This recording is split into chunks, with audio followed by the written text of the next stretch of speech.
జై హింద్ అందరికీ.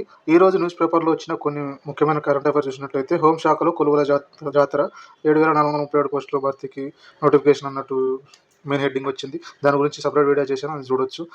వాటికి కావాల్సిన సర్టిఫికేట్లు అనేవి కూడా సెపరేట్ వీడియో చేశాను, అందులో చూడొచ్చు. ఇక ముందు నెక్స్ట్ స్లైడ్ చూసినట్లయితే, పీఎం అభయ్‌కి తెలంగాణ నుంచి 435 గ్రామాల ఎంపిక.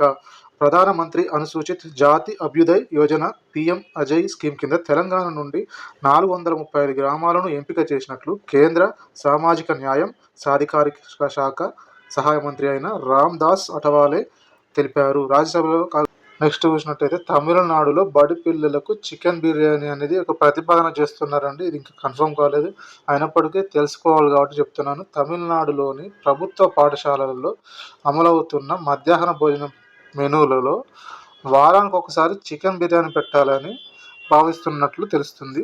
ప్రభుత్వ పాఠశాలలో పిల్లల సంఖ్యను పెంచాలనే ఉద్దేశంతో ఈ ప్రతిపాదన చేస్తున్నట్లు తెలుస్తుంది.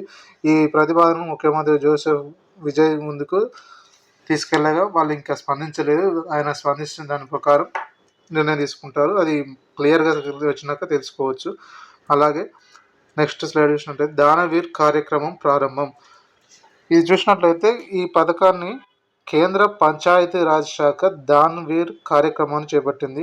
అసలు ఈ దాన్వీర్ కార్యక్రమం ఏంటంటే, గ్రామాలలో స్వచ్ఛందంగా గ్రామ పంచాయతీలకు కంప్యూటర్లు విరాళం, అంటే కంప్యూటర్లు డొనేట్ చేయడానికి రూపొందించిన కొత్త కార్యక్రమం ఉన్నట్టున్నది. దీనిలో మనం డొనేట్ చేయాలనుకుంటే మేరీ పంచాయత్ అనే యాప్ ఒకటి ఉంటుంది, మొబైల్ యాప్ ఉంటుంది. దానిలో మనం రిజిస్టర్ అయ్యి దాని ద్వారా కంప్యూటర్లను గ్రామ పంచాయతీలకు డొనేట్ చేయొచ్చు.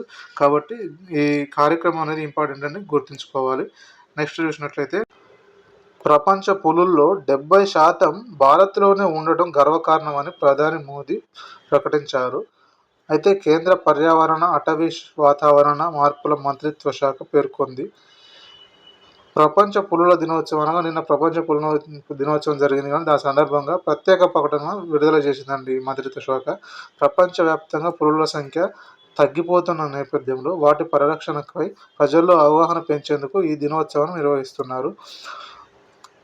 అయితే ఈ సందర్భంగా ప్రధాని మోదీ శుభాకాంక్షలు తెలుపుతూ, ప్రపంచంలోనే మొత్తం పులుల సంఖ్యలో దాదాపు 70% భారతదేశంలో ఉన్నట్లు, దానికి మనం గర్వకారణంగా ఫీల్ అవ్వాలని పేర్కొన్నారు. గమనించగలరు.